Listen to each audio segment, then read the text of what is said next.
अब ये है कर्म की गति को समझना, क्योंकि बीज कब बोया और फल कब खाया, उसी जन्म में ही फल खाएं ये ज़रूरी नहीं है, क्योंकि वो फल कब रिटर्न में मिलता है, वो किस प्रकार का कर्म है उस पर भी बहुत निर्भर होता है।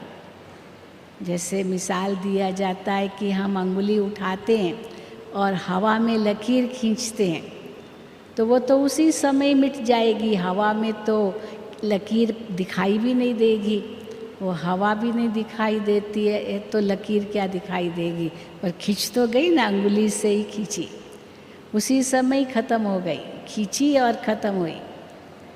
लेकिन वही अंगुली हम उठाते हैं और पानी पर खींचते हैं, तो थोड़ी 1 सेकंड के लिए लकीर दिखाई देती है, पर फिर मिट जाती है, क्योंकि पानी तो बहता रहता है। तो हवा और पानी में अंतर हो गया। कर्म वही है, पर जो फल है वो उसी समय मिला और वो थोड़ी देर के बाद मिला।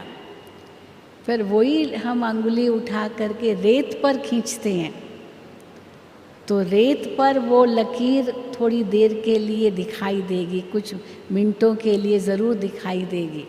फिर हवा लगी या पैर पड़ा रेत पर तो मिट सकती है, लेकिन पानी से ज़्यादा समय वो रेत पर टिकेगी।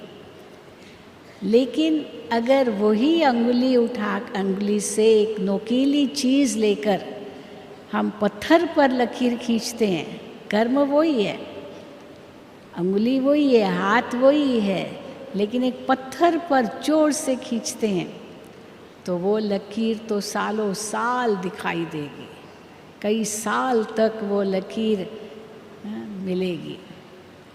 तो अंतर क्या पड़ गया कि वो हवा में खींची, पानी पर खींची, रेत पर खींची या पत्थर पर खींची, कर्म उतना ही, शायद थोड़ी शक्ति ज़्यादा यूज़ करनी पड़ेगी पत्थर पर, लेकिन परिणाम भी वही, पर वो कितना समय चला और वो कितने समय तक चला,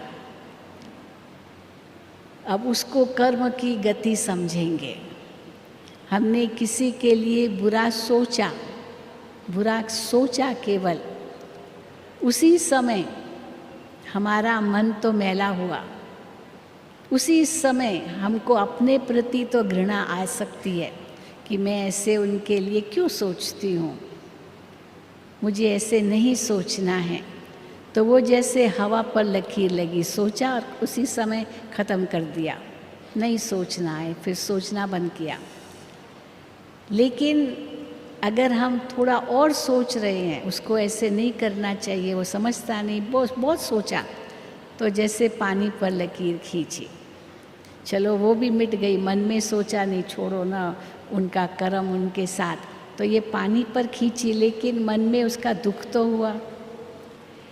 लेकिन फिर रेत पर खींची, माना जब वो सामने आएगा तो थोड़ी मन में तो आ ही रहा है उसी समय, तो थोड़ी आँख पर भी उसका प्रभाव पड़ेगा, देखेंगे उसी नज़र से, भले बोलेंगे कुछ नहीं, पर थोड़े आँख भी उसी नज़र से देखी तो फ़र्क तो पड़ा। फिर सोचेंगे मुझे ऐसे उनको नहीं कहना चाहिए, नहीं सोचना चाहिए। लेकिन अगर मुख से निकल गया शब्द, कोई ऐसा शब्द या बुरा, क्योंकि मन में तो सोच ही रहे थे, बोलना नहीं चाहते थे, लेकिन मन में बार बार वो ही सोच चली रही थी, तो एक दिन वो मुख से तो ज़रूर निकल आएगा।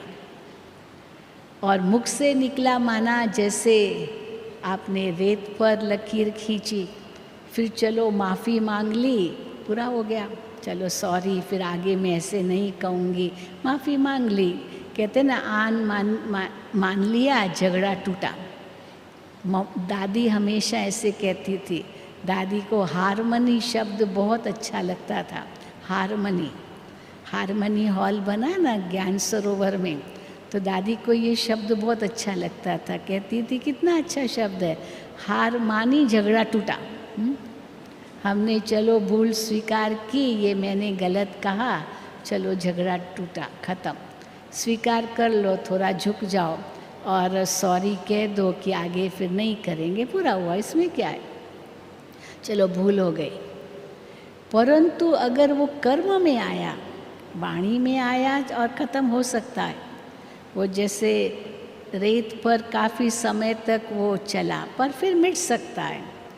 पर अगर पत्थर पर लकीर आ गई, वो कर्म में आ गई, तो वो कर्म का परिणाम आपको भोगना ही पड़ेगा। भले वचन में भी आपको भोगना तो हुई, क्योंकि सॉरी भी तो कहना पड़ा ना। अगर वो गलती करते ही नहीं तो सॉरी भी कहने की ज़रूरत नहीं थी। पर चलो स्वीकार कर लिया और झगड़ा ख़त्म हो गया तो बात पूरी हो गई, वही हिसाब किताब पूरा हो गया।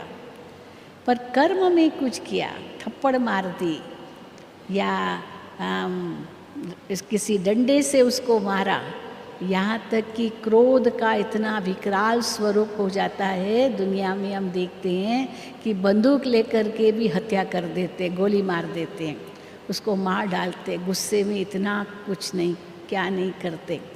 अब वो तो कर्म ऐसे हुआ जैसे, हाँ, किस पर लकीर, पत्थर पर लकीर।